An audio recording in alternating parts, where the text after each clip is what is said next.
Nitrogen is probably one of the most important nutrients that we have. It's most often the most limiting nutrient in almost all of our farming enterprises. During World War II, the great need for explosives resulted in a large expansion of our capacity for manufacturing nitrogen. Following the war, nitrogen fertilizer became widely available, and it was cheap.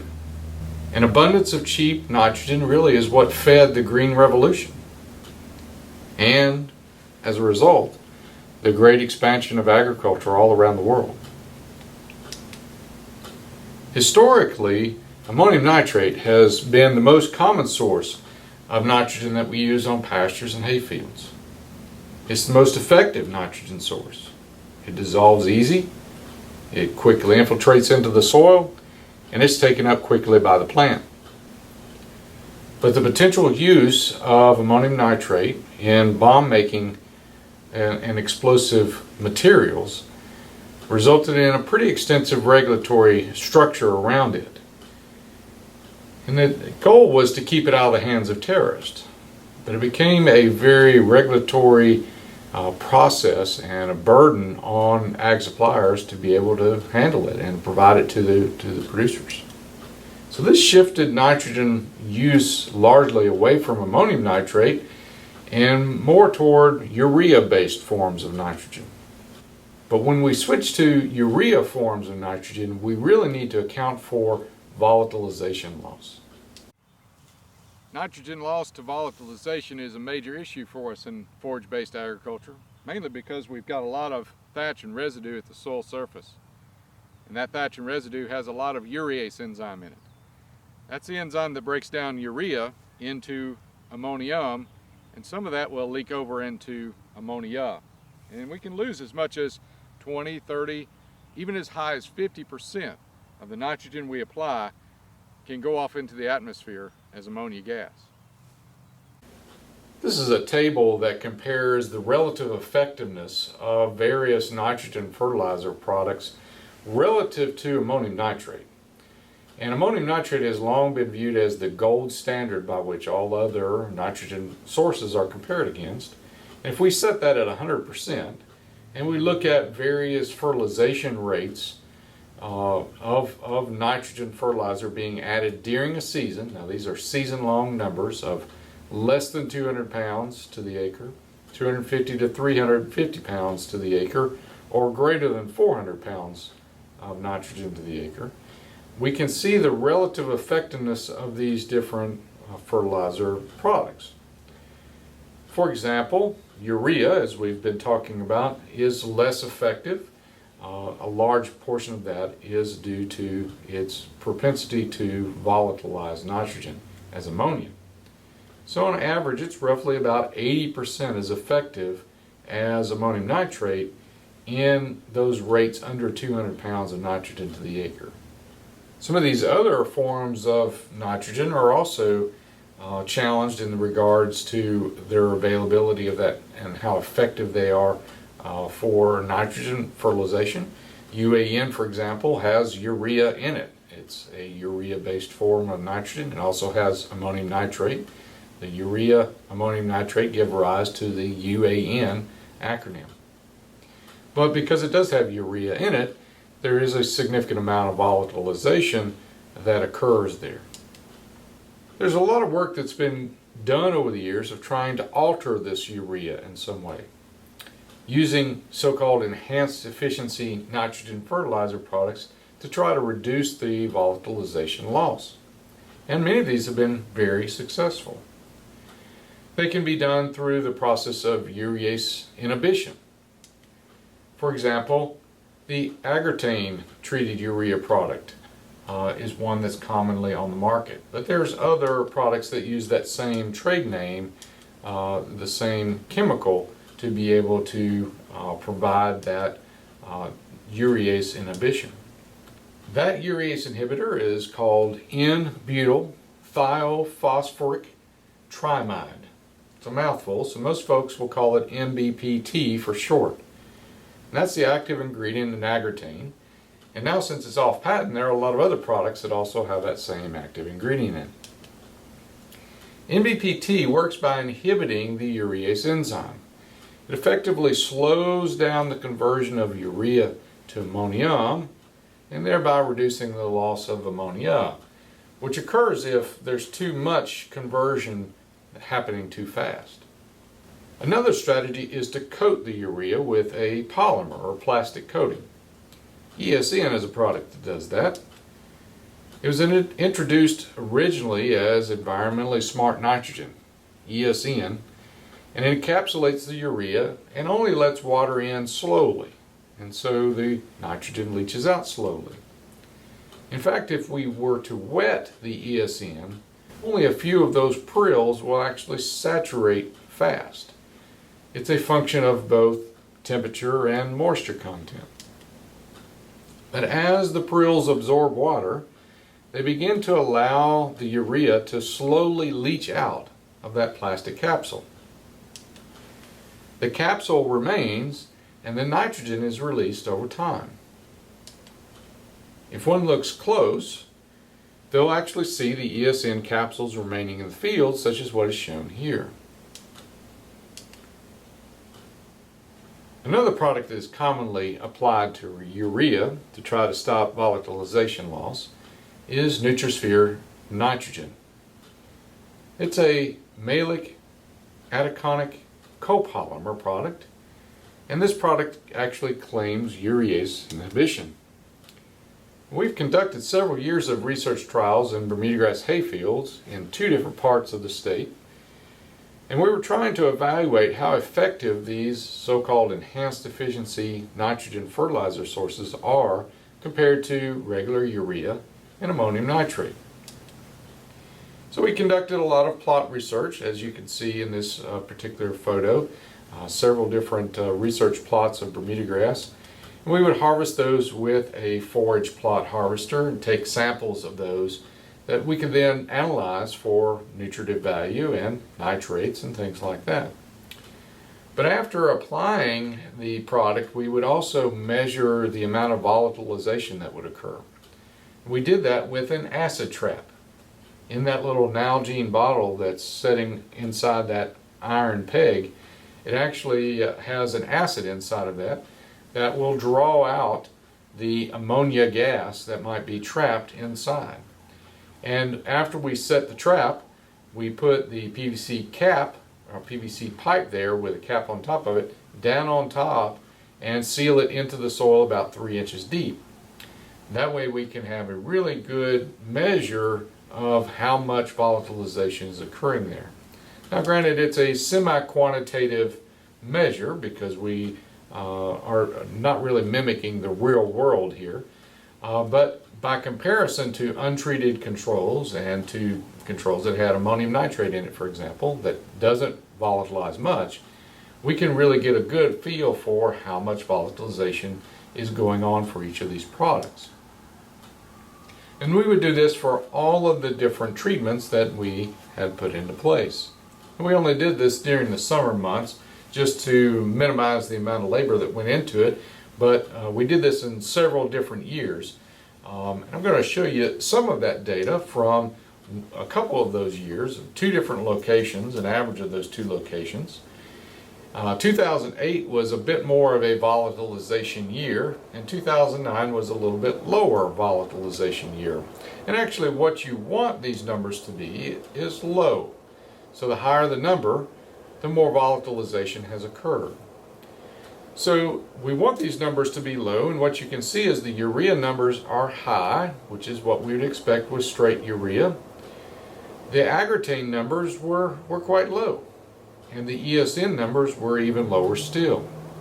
The Nutrisphere numbers, however, were about the same as urea. Now, there were differences between 2008 and 2009. As I mentioned, there are different volatilization years and severity of that volatilization. But if you look at the relative differences there, the relative differences show a pretty similar pattern. That the agrotane was able to reduce the volatilization, and the ESN was able to reduce the volatilization. But the Nutrisphere nitrogen really didn't reduce the volatilization. This also translated into yield data. When we looked at the yield data from both 2008 and 2009, we can see that the agrotane and the ESN tended to be higher yielding than, say, the urea and the Nutrisphere nitrogen, which basically were the same. We also compared this to ammonium nitrate, and although it's not shown here, the agrotane treated urea was essentially the same yields as what we got out of ammonium nitrate. We felt like we were really onto something there, but I would point out there that ESN in 2008 was lower than the agrotane treated urea. And that was mainly because that nitrogen did not release quite as fast as we would like for it to. And I'll come back to that point in just a moment. We did find that the NBPT reduced that nitrogen volatilization by about 60% on average, and it yielded better than straight urea. In fact, it was the same as ammonium nitrate. Our calculations suggested that using NBPT treated urea would be cost effective as long as it was less than about 12% of the total nitrogen bill. Generally, the price of adding it pays for itself under current pricing structures. As prices of nitrogen go up or go down, that math needs to be redone, but roughly right now it seems to be cost effective. The Nutrisphere just didn't seem to work in our research, and it would appear to not be cost effective as a consequence. And though the ESN did not quite work as planned, we believe that there's some tweaks there that could be used to make it a lot better. So we followed up that experiment with a second experiment looking at that ESN and trying to blend in some additional fast release nitrogen with that slower release of the polymer coated urea. So that in a drought year or something like that, we would be able to get nitrogen release in a more rapid time frame. So what we looked at in this comparison, we're looking at ammonium nitrate applied 4 times, urea applied 4 times, which is our standard recommendation, 4 applications per year. And then we took 100% urea and no ESN, and we applied that twice, okay? Once at green up and then after the second cutting. And then we looked at 50-50, 50% ESN, 50% urea, 75% ESN and 25% urea, and then 100% ESN and 0% urea, and then also had in there a 0 nitrogen control. And as you can see here, those that are in the gray have only been applied twice, okay? But with a time release nature to this polymer coated urea, we felt like if we could cut out a couple trips across the field and get as good of a performance, that we would really be onto something. In fact, that's what we found. We found that the 50-50 mix there yielded as good as the ammonium nitrate, which had been applied 4 times. And in this case, we only made 2 trips across the field. And in fact, the 75% ESN, 25% urea yielded similarly to that ammonium nitrate. Now, the straight ESN and the straight urea was no better than urea applied 4 times. So that is really a non-starter. But focusing in there on that 50-50 mix or the 75-25 blend, we see that we're really on to something with these blends with ESN. The work that we've done here has been published in a couple different places. The first study that I was talking about was published in Crop Science in 2011. And the more recent work trying to fine-tune ESN was published in Crop Science in 2015. Along about that same time in the Agronomy Journal, there was a publication that came out that did a review of a lot of different studies that looked at Nutrisphere nitrogen, and they found, as we did, that Nutrisphere just did not control ammonia volatilization. In fact, they recommended that it should not be promoted to farmers at all. And just based on our results, I see no difference of opinion here. I think we just have not seen the evidence that it tends to work for us. Our Georgia Forages research program has also evaluated a number of other alternative nitrogen fertilizers, And one of these alternative products is one called 19E. It's a fertilizer blend. There's several different versions of 19E, and it's offered by R.W. Griffin Industries in South Georgia. Now 19E is a byproduct of a manufacturing process out of August, Georgia. In our testing, we've had the most success with the 18003 19E blend. It's 18% nitrogen, and chemically speaking, it's largely made up of calcium ammonium nitrate, which is giving rise to very little volatilization. In fact, because it is mainly ammonium nitrate, there is very, very little ammonia loss from that 18%.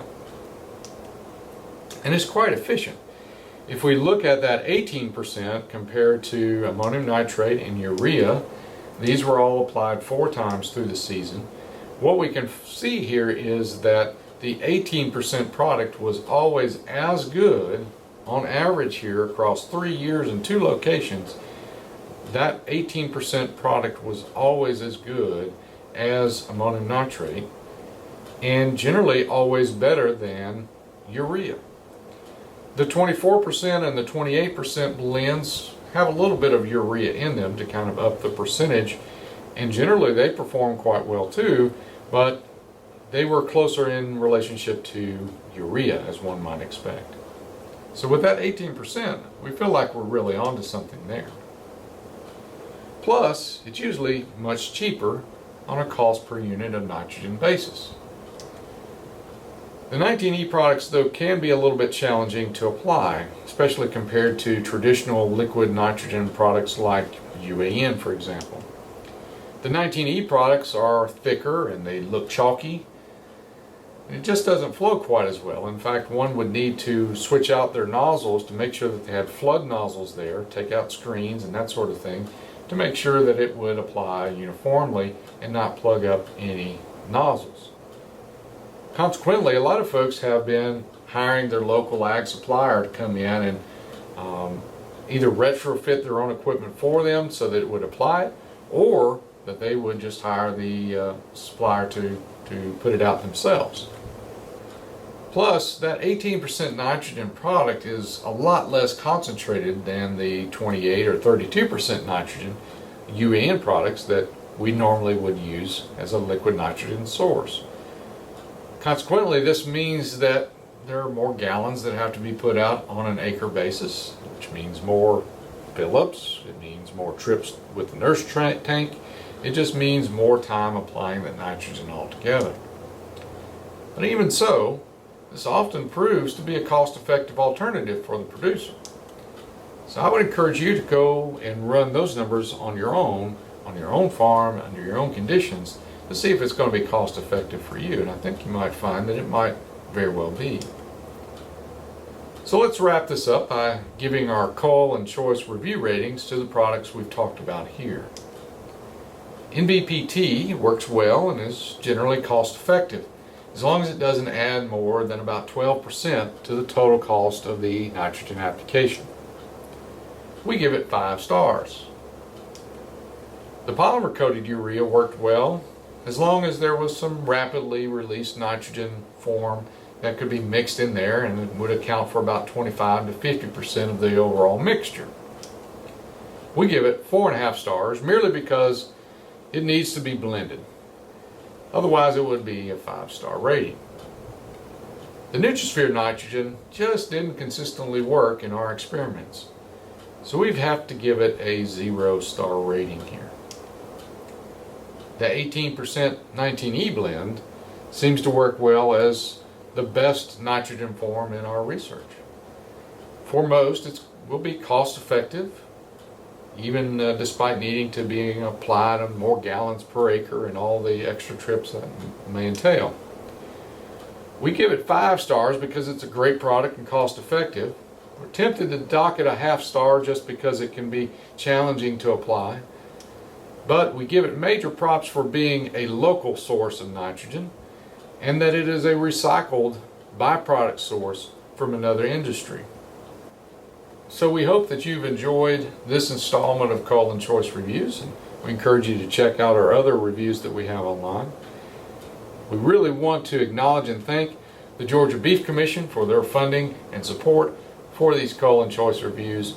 And we sincerely appreciate their hard-earned commission dollars being put to work for the betterment of the industry.